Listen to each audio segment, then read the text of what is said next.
আল্লাহ তো সবকিছু নিয়তি লিখে রেখেছেন যে অমুক লোক ভালো হবে না খারাপ হবে, সে কাউকে খুন করবে কি করবে না, বা কাউকে ধর্ষণ করবে কিনা, অথবা চুরি করবে কিনা, অথবা ভালো কাজ করবে কিনা, সে বেহেশতে যাবে নাকি দোজখে, সবকিছু আগেই লেখা থাকলে আমরা কি করব? এখানে কার দোষ? যদি কাউকে খুন করি, আল্লাহ আমার কদরে লিখেছেন, আমি খুন করবো আর করে ফেললাম, এই দোষটা কার? দোষ তো আল্লাহ। তাহলে আমাকে দোজখে পাঠানো হবে কেন? আর এটা খুবই লজিক্যাল প্রশ্ন। এই প্রশ্নের উত্তরে বলবো, আমাদেরকে এই কদর বা নিয়তির ধারণা আগে বুঝতে হবে যে আল্লাহ সুবহানাহু ওয়া তাআলা আগে থেকে লিখে রেখেছেন একটা মানুষ কখন জন্মাবে, তারপরে সে কোন দেশে জন্মাবে, কখন মারা যাবে, কোন দেশে মারা যাবে। আল্লাহ পবিত্র কোরআনে বলেছেন সূরা ইসরা অধ্যায় 17 আয়াত নম্বর 14 যে যখন কোন শিশু জন্ম নেয় তার কর্মগুলো আমি তার গ্রীবালগ্ন করে দিই। একজন মানুষের ব্যাপারে আল্লাহ জানেন সে কি করবে, ভালো না খারাপ, সঠিক না বেঠিক, সে বেহেশতে যাবে নাকি দোজখে যাবে।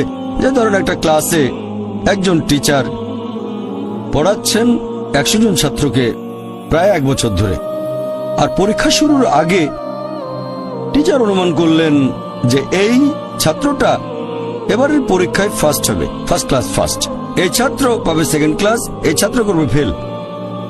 এটা আমি উদাহরণ হিসেবে বলছি। এর কিছুদিন পরে পরীক্ষা হয়ে গেল, প্রথম ছাত্র হলো ফার্স্ট ক্লাস ফার্স্ট, এই ছাত্র সেকেন্ড ক্লাস, আর ওই ছাত্রটা করলো ফেল। এখন আপনাদের প্রশ্ন করি, যে ছাত্র ফেল করেছে সে কি টিচারকে বলবে আপনি বলেছিলেন যে আমি ফেল করব তাই ফেল করেছি? এখানে দোষটা কার? টিচারের নাকি ছাত্রের? কার দোষ? ছাত্রের। টিচার অনুমান করেছেন এই ছাত্রটা বাইরে ঘুরে বেড়ায়, ঠিক মতো ক্লাসে আসে না, সিনেমা দেখতে যায়, এজন্য সে ফেল করবে।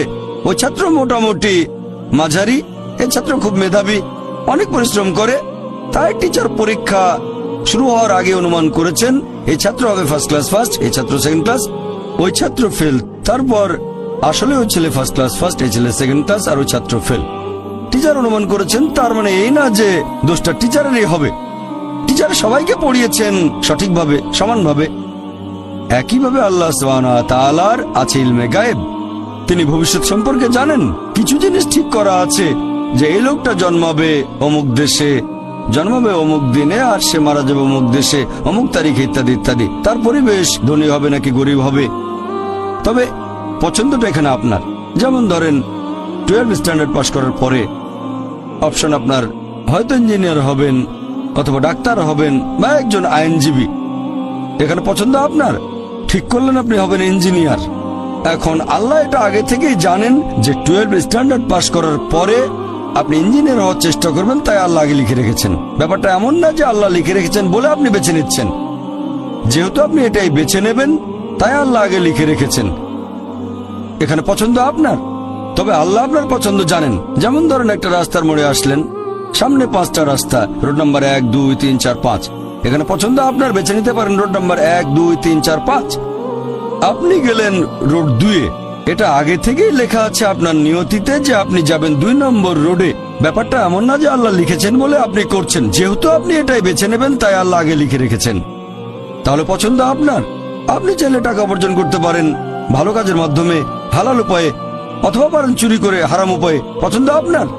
ধরেন চুরি করলেন, এটা আপনার সিদ্ধান্ত, তবে আল্লাহ আগে থেকে জানেন যে এই লোকটা সহজে টাকা পেতে চায় তাই চুরি করবে, তাই আল্লাহ আগে লিখে রেখেছেন যে এই লোকটা 25 বছর বয়সে চুরি করবে। এখানে দোষটা কার? দোষ আসলে আপনার, তবে আল্লাহর আছে ইলমে গায়েব, তাই তিনি আগেই লিখে রেখেছেন। সিদ্ধান্তটা আপনার। আল্লাহ তাআলা মানুষদের দিয়েছেন স্বাধীন ইচ্ছা, আপনি আল্লাহ তাআলাকে দোষ দিতে পারবেন না আপনার পাপের জন্য। যদি আপনি দোজখে যান, যাবেন আপনার পাপ কাজগুলোর জন্য, আর যদি বেহেশতে যান সেটার কারণ হবে আল্লাহ সুবহানাহু ওয়া তাআলার অসীম করুণা।